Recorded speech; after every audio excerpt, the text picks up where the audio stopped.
Welcome home to USA Global TV and Radio, a place where dreams take flight, with authentic storytelling, diverse perspectives and meaningful conversations, where global stories unite and bridges are built beyond all borders. Discover world-class education, entertainment, hope and inspiration. Together, we're building bridges worldwide. Subscribe to our channel, USA Global TV. Download our app, USA Global TV. Be our guest or join our team. Visit usaglobaltv.com. Thanks to our founder and executive producer, Dr. Jacalyn Kerbeck. Music score by Yeffy Tang from Cloud Road Music. Voiceover artist Mike Porter. Creative direction by Paul Garcia. USA Global TV and Radio, your home for global connection. All rights reserved. This video and its contents are the exclusive property of USA Global TV and Radio. Unauthorized use, duplication or redistribution in any form is strictly prohibited.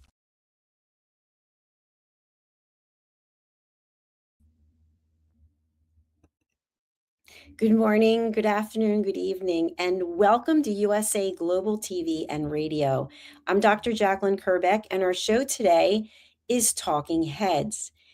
Today's conversation is not about startups that never got traction. It's not about underfunded ideas or inexperienced founders. Today's episode is about smart businesses, experienced leaders, talented teams, good products, and strong visibility, and why they still fail. Because failure is rarely loud, especially in business. It's usually quiet. It happens slowly. And most of the time, everyone sees it, but no one names it. No one calls it out. Here's the myth.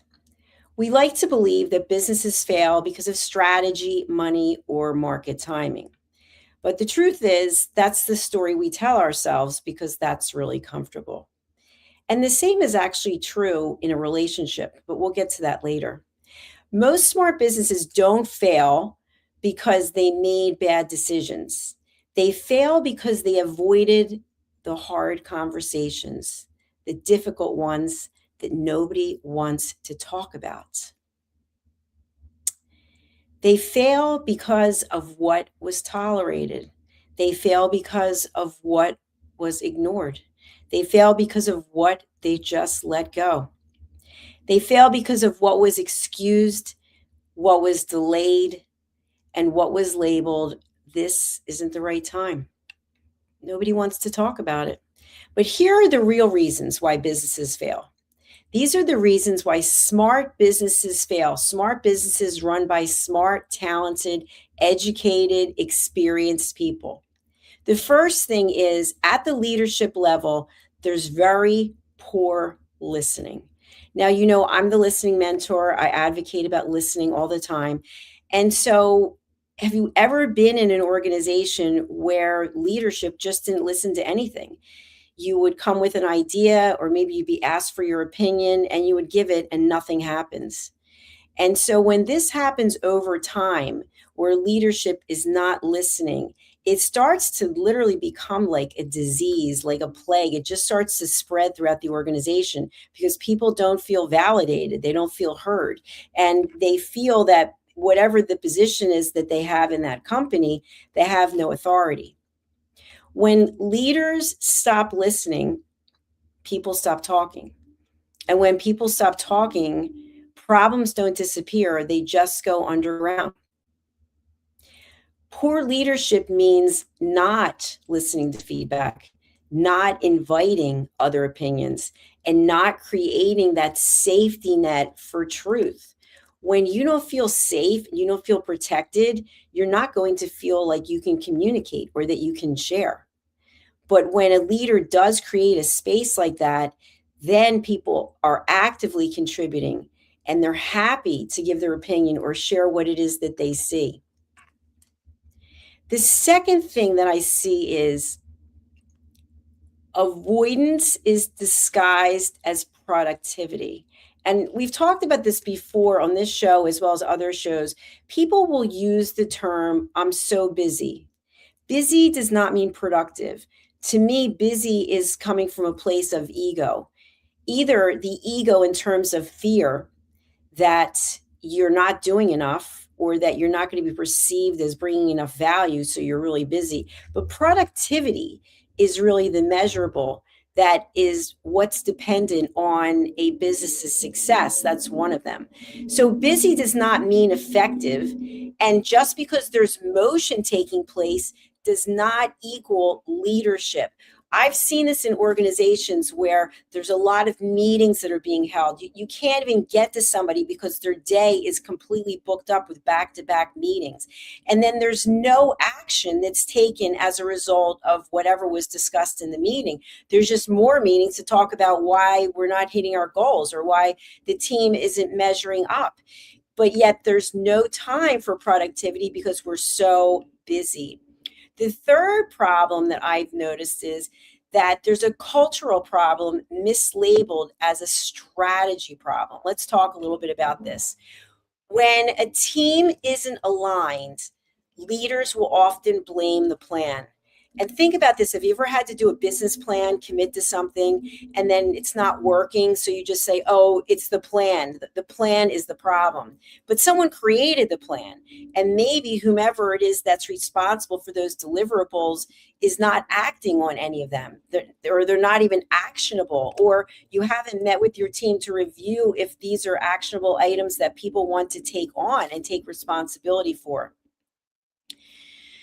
So the real issue here is when a team isn't aligned and the leaders blame the plan, they change the structure, they change the messaging, or they change the org chart. And I've seen this also where you have people in certain roles and then the leadership will decide, oh, we'll move him over here, we'll move her over there, we'll take someone who's in sales and they're not doing very well and we'll put them in a management position, which that has always made me scratch my head. It's not about shuffling people around. It's about actually demonstrating leadership, which is more than just moving parts and pieces. The real issue overall is trust. And so when there is no trust, there's no respect. When there's no trust, there are no boundaries. And when there's no trust, there's no accountability. A good leader, a leader who people will follow, that person builds and establishes a culture of trust, of accountability, of responsibility. They delegate, they provide feedback, they provide recognition. And so I have about 20 plus years selling recognition services as a corporate.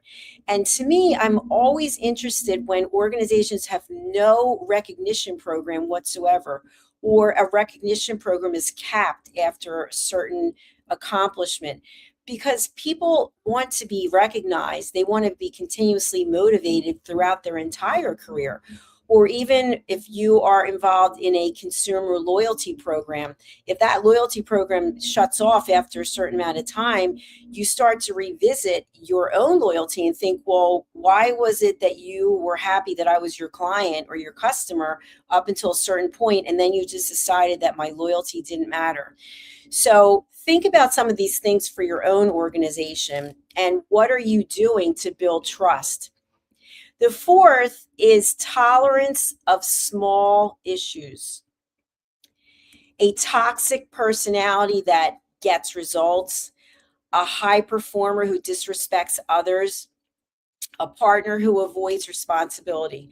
And I want to talk about high performers. Have you ever been in an environment where someone is continuously hitting their numbers and they're at the top of their game, and yet they look down on everyone else?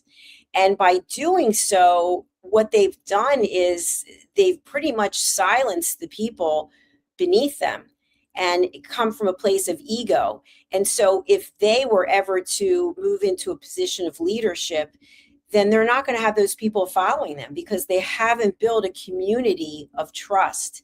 And we could talk a lot about community, but by being able to have people respect you, and people want to do the work for you and with you, that is something that is truly priceless. And so a good leader, a leader that people want to follow, They create a culture of recognition, they create a culture of respect, and they create a culture of accountability. When things don't go right, they raise their hand and say, you know what? I'm going to take responsibility for this. Even if they don't really believe that it's theirs, they step up and represent the fact that it's okay to say you made a mistake. It's okay to say things didn't go exactly as planned, but what can we learn from it? And those key learnings can really be deal breakers for how successful the organization is going to be.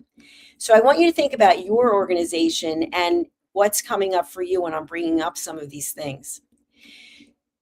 When there's toxicity in an organization or there's disrespect, these things don't stay as small items. They typically compound and build one on top of the other. And by the time they're addressed, which is usually too late, the cost is already paid.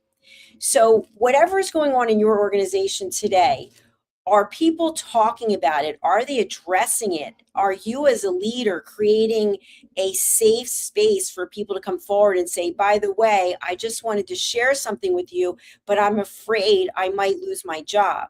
I'm afraid I might be blackballed. I might be kept back. I don't want to jeopardize my work by sharing some of the things that I'm seeing. There was a television show, I'm not sure if it's still on or not. It was called Undercover Boss. And I used to watch it because I thought it was really fascinating for the companies that agreed to participate.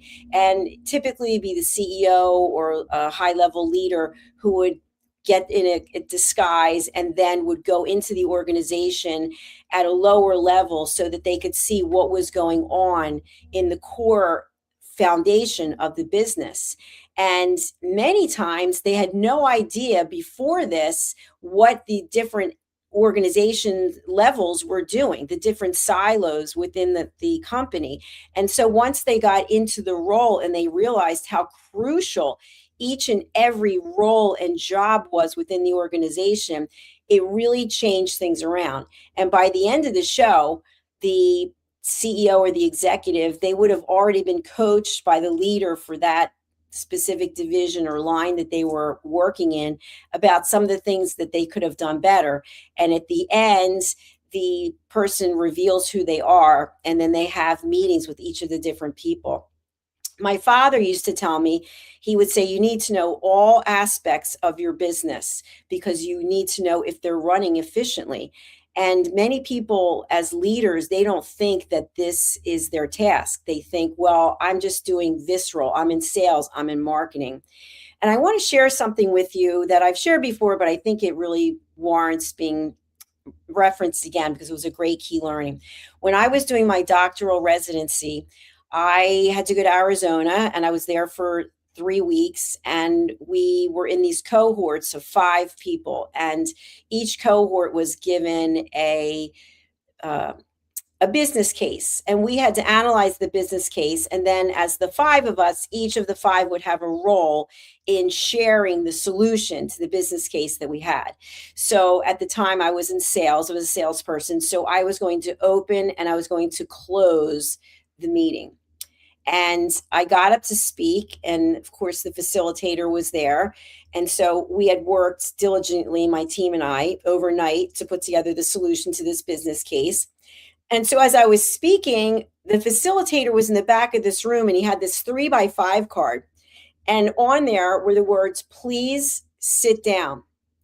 And so I'm seeing this, and he keeps walking closer and closer to me with please sit down. So I was still in the role of presenting.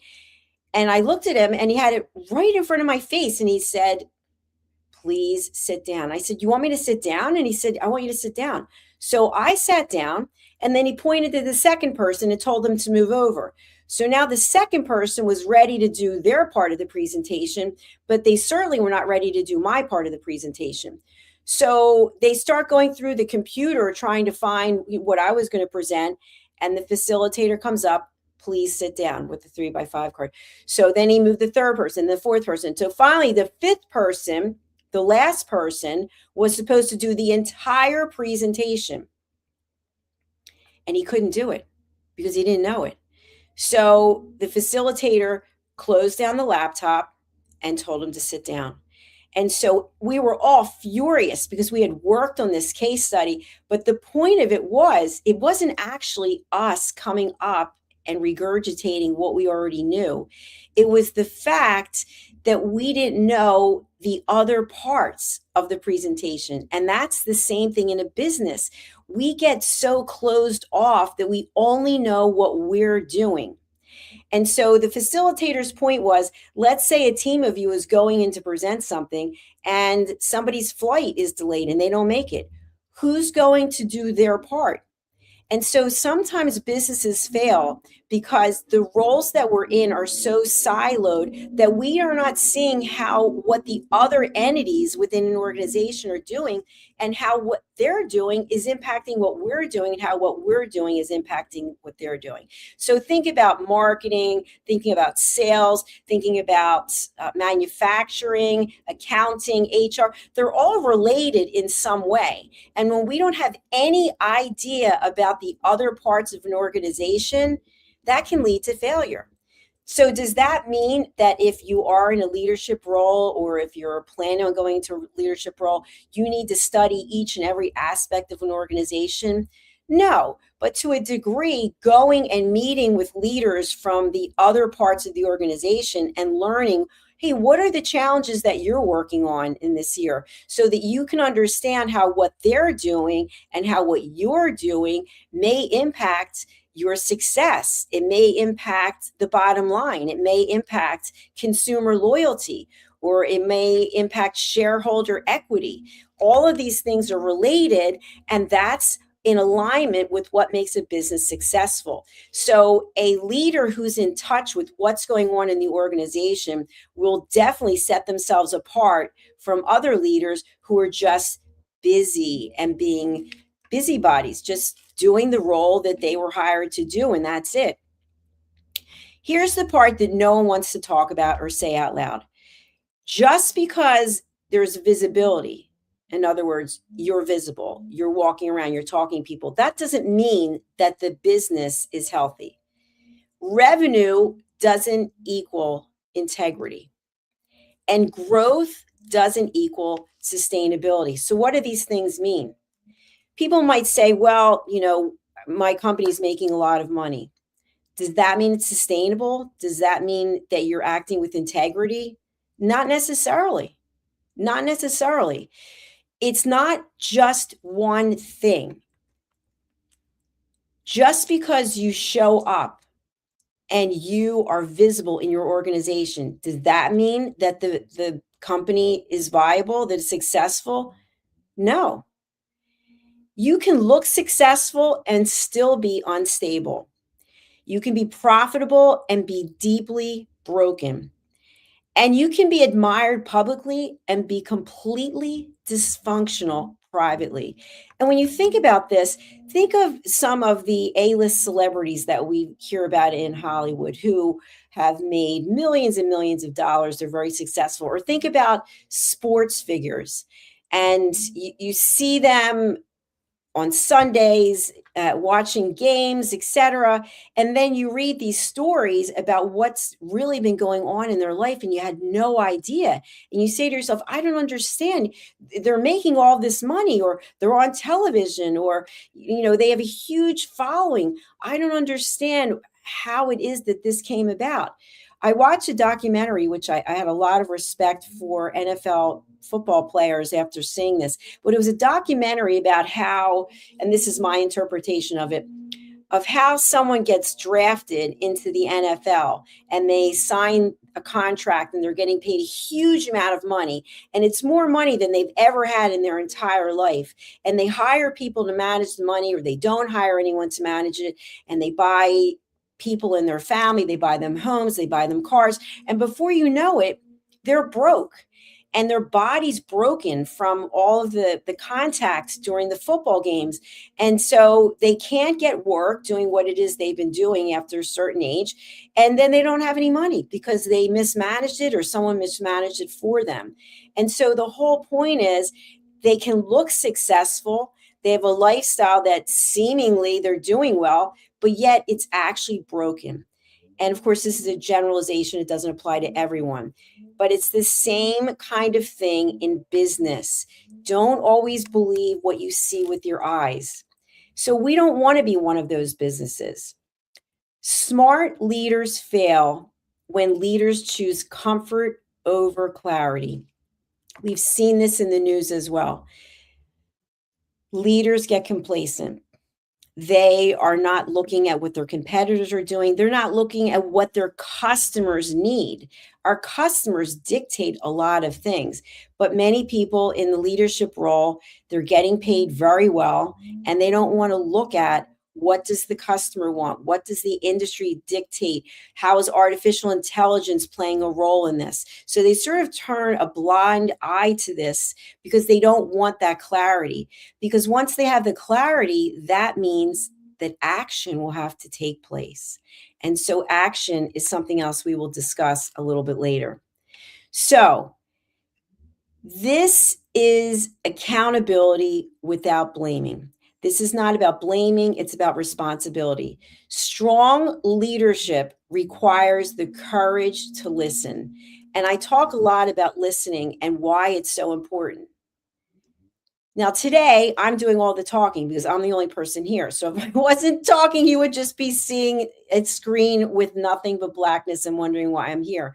But when you're a leader of an organization, you have to listen to your people. You have to listen to your team, to your community. You have to listen to your customers. And so listening is a skill that has to be focused on.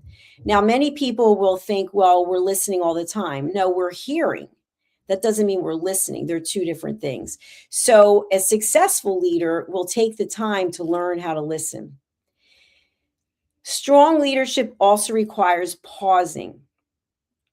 We have to pause and we have to reflect. As leaders, we don't always necessarily know what to do. So we can just stop. We can reflect. We can do some research. We can think. We can talk to our mentors. We can talk to our coaches, and then we can come up with a game plan. And then we can even run it by our team, our community, and see what people think. Now, some people as leaders in the leadership role, they don't want to get other people's opinions. They just want to make the decisions themselves. I've heard people say, well, I'm the leader. I'm the one who's getting paid to make the decisions. But making decisions in a vacuum, in a silo, in a void, is that the best thing to do? Because it's going to impact people. Why not hear from those people themselves? Why not conduct focus groups and see and listen to what people have to say? The most dangerous phrase in business is not, we failed. It's, this isn't the hill to die on. What does this mean? Sometimes we make commitments to doing certain things as leaders, and it's actually just not working out. So we can actually say, you know what, I did say we were going to go down this path, but upon further reflection and seeing some of the outcome from it, we're actually not going to go down this path. Instead of keeping it silent, and then all of a sudden the company fails because we didn't want to admit that we chose a path that wasn't the best one.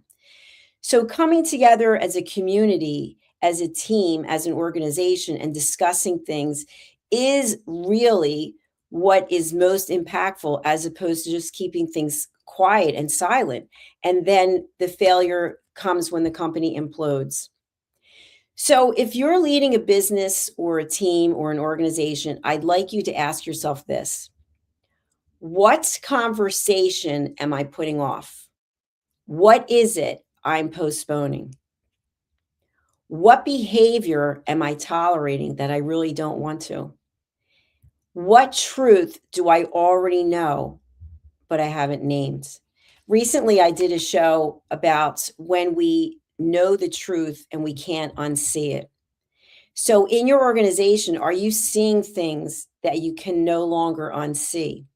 And if so, what are you doing about it? Are you keeping it silent? Are you bringing it forth so that it can be discussed? Because without conversation, there can be no path forward. And I mentioned at the top of the hour when I started this show that it's the same principles that are true for a relationship. If you're in a relationship right now and it doesn't feel right, what are the conversations that you're not having? What is it that you're not sharing or discussing because you're afraid? You're afraid of the outcome. And coming from a position of fear is never a solid way forward. And it's the same thing in business. As a leader, you see something. And by the way, I think everyone in an organization is a leader because we all have certain skill sets that we can bring forth.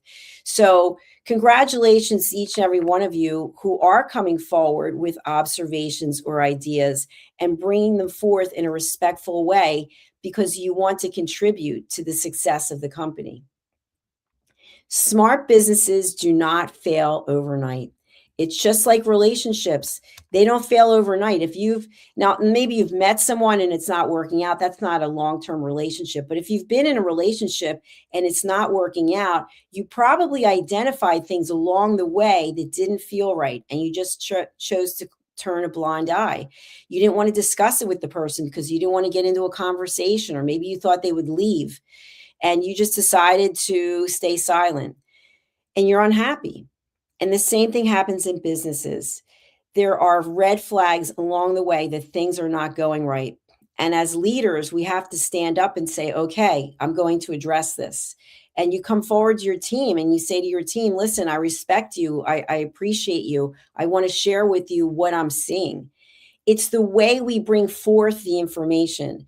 If we do it in a respectful way, and we set boundaries and we allow the people we're speaking to also have boundaries, then that's where the listening and the communication can take place. And that's where we can share what we see. So when we come together as a team and as a community, we don't want to fail as an organization. We appreciate the key learnings that we get along the way. But if the business fails, then you're part of it and you're out of a job. If the business fails and you're a client or a customer, then you no longer can have access to that brand. So by sharing the feedback, I believe it's a win-win for everyone as long as it's done in a respectful way with boundaries. That is our program for today, which is why smart businesses fail, what no one wants to talk about. So I hope you found some nuggets of information that you can take forth with you. If you are interested in getting in touch with me, you can contact me through either of my websites, which I will share here. My website for drjacalyn.com is where I have my private advisory for leaders. This is also where I have my master classes, my workshops, and my books, and everything you need to know on elevated listening. And if you're interested in being a guest on our television network, you can go to usaglobaltv.com and you can book your session, which is right here, book your session. And we'd be happy to work with you and share your experience and your expertise. So thanks for being here today. I really do appreciate it. I'd love for you to subscribe to our channels, which I'll bring up the graphic for that now. We have 2 YouTube channels. They are USA Global TV and Radio, and also Dr. Jacalyn Kerbeck. Thank you for watching. Thank you for being here today. I'll be back next week with my next Talking Heads episode. If you have something that you'd like me to speak on, you can certainly share that information as well when you use the Contact Us form on my websites. Thank you again. Let's take a look at some of our sponsorships, and we will be back with our next program. Thank you. Is it true? Is it kind? Is it necessary? In a world quick to judge, one book dares to reveal the hidden cost of silence. Discover Holy but Harmful, The Silent Sin of Judgment, How Hidden Judgments Destroy Relationships and Damage Lives by Dr. Jacalyn Kerbeck. The Amazon #1 bestseller that's transforming the way we understand ourselves and the way we see others. Pick up the companion workbook to uncover your own hidden judgments and learn how to break free from them. Available now on Amazon and at fine bookstores worldwide.